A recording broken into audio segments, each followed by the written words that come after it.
আসসালামু আলাইকুম বন্ধুরা, বাংলার সহজ রান্না চ্যানেলে আপনাদের সকলকে স্বাগত। আজকে আমি আবারও আপনাদের কাছে নতুন একটা রেসিপি নিয়ে হাজির হয়েছি। আজকে আমি আপনাদেরকে তৈরি করে দেখাবো ডিম আলুর ঝোল। তো বন্ধুরা, আমি এখানে কি উপকরণ নিয়ে নেবো সেটা আপনাদেরকে দেখিয়ে দেবো। তার জন্য কিন্তু আমার এই ভিডিওটাকে আপনাদেরকে সব প্রথম থেকে শেষ পর্যন্ত দেখতে হবে। তো বন্ধুরা, সবার প্রথমে আমি কড়ার মধ্যে নিয়ে নিয়েছি অল্প একটু তেল। তো এখানে আমি সরিষার তেল নিয়ে নিয়েছি। তো প্রথমে আমি সেদ্ধ করে রাখা ডিমটাকে ভেজে নেব। তো তার জন্য তেলের মধ্যে দিয়ে দিচ্ছি স্বাদ মতো লবণ আর অল্প একটু হলুদ গুঁড়ো। লবণ আর হলুদটাকে আমি তেলের মধ্যে ভালোভাবে মিশিয়ে নিয়েছি, যাতে ডিমটা কড়ার মধ্যে বসে না যায়। তো দিয়ে আমি ভালো করে মিশিয়ে নেওয়ার পরে এর মধ্যে দিয়ে দিচ্ছি ডিম সেদ্ধ। তো বন্ধুরা, ডিমটার গায়ে কিন্তু আমি ছুরি দিয়ে হালকা হালকা করে পেঁচিয়ে নিয়েছি, যাতে লবণের স্বাদটা ডিমের ভেতরে ঢুকে যায়। তো এইভাবে ডিমটাকে নাড়াচাড়া করে একটু লাল করে ভেজে নেব। তো আমি চুলার আঁচটা একদম মিডিয়ামে দিয়ে একটু হাতে টাইম নিয়ে একটু লাল করে ভেজে নিয়েছি। তো আমার ভাজা হয়ে গেছে। এবার আমি এটা প্লেটের মধ্যে ডিমগুলোকে উঠিয়ে নিচ্ছি। ডিমগুলো ভাজা হয়ে গিয়েছে, আমি প্লেটের মধ্যে তুলে নিচ্ছি। তো আপনারা দেখতেই পাচ্ছেন ডিমগুলো কতটা সুন্দর কালার হয়েছে আর কতটা সুন্দরভাবে ভাজা হয়েছে। এইবার আমি কড়ার মধ্যে যে তেলটা ছিল তার মধ্যে কিন্তু আলুটাকেও ভেজে নেব। তো তার জন্য আমি আলুটাকে গরম তেলের মধ্যে দিয়ে দিচ্ছি।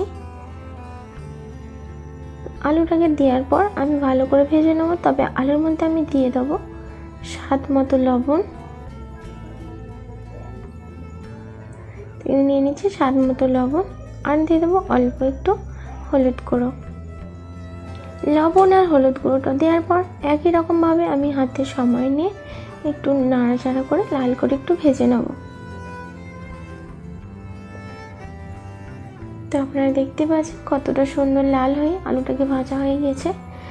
আলুটা ভাজা একদম কমপ্লিট হয়ে গিয়েছে। এবার আমি ছেঁকে একটা প্লেটের মধ্যে তুলে নেব।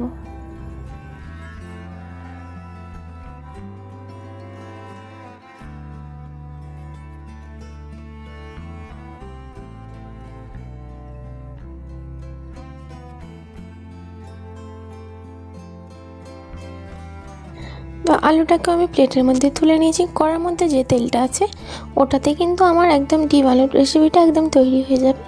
তো সেই জন্য আমি ওই তেলের মধ্যে দিয়ে দিচ্ছি ফোড়নের জন্য তেজপাতা, এলাচ, লবঙ্গ আর দারুচিনি। তো সবগুলোকে আমি একটু তেলের মধ্যে ভালো করে ভেজে নেব।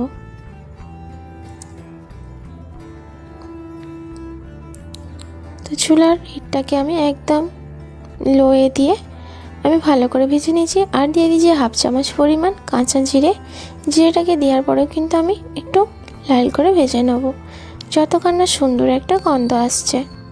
তো আমি কিছুক্ষণ ভেজে নেওয়ার পরের মধ্যে দিয়ে দিয়েছি পেঁয়াজ কুচি। এখানে আমি মিডিয়াম সাইজের দুটো পেঁয়াজ নিয়ে নিয়েছি। পেঁয়াজটাকে আমি সরু সরু করে কুচি করে নিয়ে তেলের মধ্যে দিয়ে ভেজে নিচ্ছি। তো আমি পেঁয়াজটাকে একটু লাল করে ভেজে নেব। তো লাল করে ভাজা হয়ে গিয়েছে। এরপরে আমি এর মধ্যে দিয়ে দেবো আদা রসুনের পেস্ট। তো এখানে আমি 1 চামচ পরিমাণে আদা রসুনের পেস্ট নিয়ে নিয়েছি। আদা রসুনটা দেওয়ার পরে কিন্তু আমি আবারও কিছুক্ষণ ভালো করে পেঁয়াজের সাথে ভেজে নেব, যাতে আদা রসুনের কাঁচা গন্ধটা না থেকে যায়।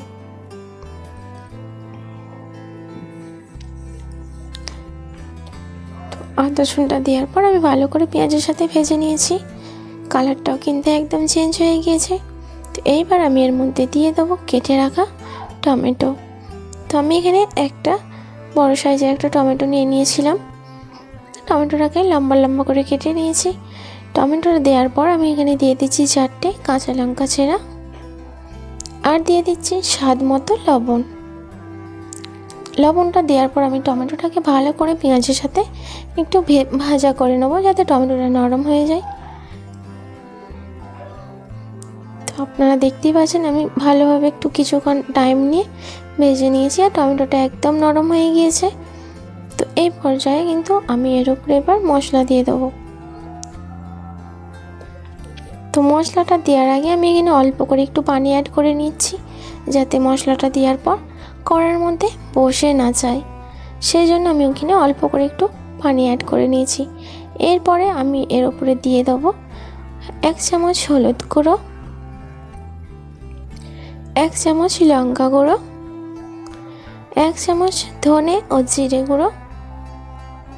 তো সব মশলাগুলো দেওয়ার পরে আমি ভালো করে টমেটোর সাথে কষিয়ে নিচ্ছি। তো কষানোর জন্য এখানে আমি অল্প করে একটু পানি নিয়ে নিয়েছি। তো পানিটা দেওয়ার পর আমি ভালো করে 2 মিনিট মশলাটাকে কষিয়ে নেব। আমি মশলাটাকে 2 মিনিট কষিয়ে নিয়েছি। আপনারা দেখতেই পাচ্ছেন সুন্দরভাবে কষানো হয়ে গিয়েছে। আর মশলার থেকে কিন্তু সাইডে দেখতে পাচ্ছেন তেলও ছেড়ে গিয়েছে। তো এই পর্যায়ে মশলাটা কষানোর পরে আমি এর মধ্যে দিয়ে দেবো ভেজে রাখা আলুগুলোকে।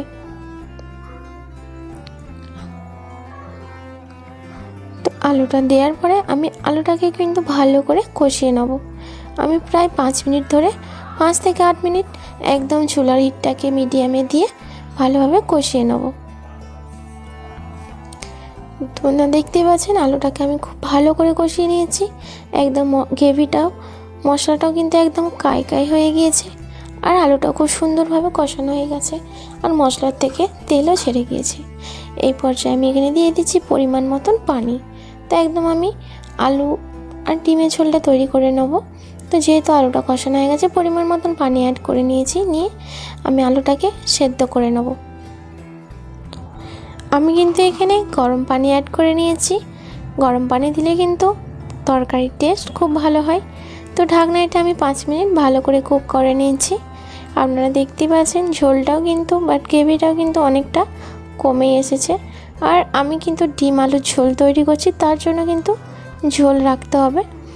তো বন্ধুরা আলুটা আমি ভেঙে দেখিয়ে দিচ্ছি কতটা সুন্দরভাবে সেদ্ধ হয়ে গিয়েছে, দেখতেই পাচ্ছেন। আমি 5 মিনিট ঢাকনাটা কুক করে নিয়েছিলাম। আমি এইবার এর মধ্যে ভেজে রাখা ডিমগুলো দেওয়ার পরে আমি আবারও ঢাকনা উঠে একদম চুলার হিটটাকে মিডিয়ামে দিয়ে আমি আবারও 5 মিনিট কুক করে নেব। তো বন্ধুরা 5 মিনিট হয়ে গিয়েছে, দেখতেই পাচ্ছেন আমার ডিম আলু ঝোলটা একদম তৈরি হয়ে গিয়েছে। আর কতটা সুন্দর কালার হয়েছে, দেখতেও যতটা লোভনীয়, খেতেও কিন্তু খুব মজা। তো বন্ধুরা আমার আলুটা একদম পারফেক্টভাবে সেদ্ধ হয়ে গিয়েছে আর ডিমের ঝোলটা একদম তৈরি হয়ে গিয়েছে। তো সবার শেষে আমি এর মধ্যে দিয়ে দিচ্ছি 1 চামচ পরিমাণে গরম মশলার গুঁড়ো।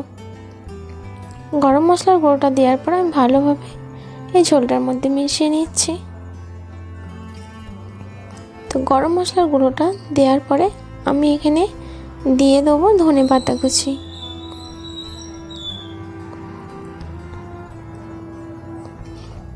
আমি এখানে 1 চামচ পরিমাণে ধনেপাতা কুচি রেখেছিলাম। তো এখানে ধনেপাতা কুচিটা আমি দিয়ে দিয়েছি।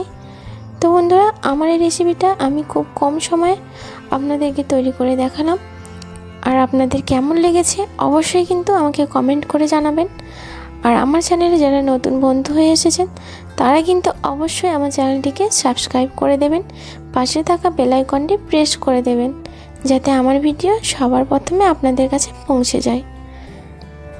আমার ভিডিওটা আজকে এই পর্যন্ত শেষ করলাম। আপনারা সকলেই ভালো থাকবেন, সুস্থ থাকবেন। ধন্যবাদ।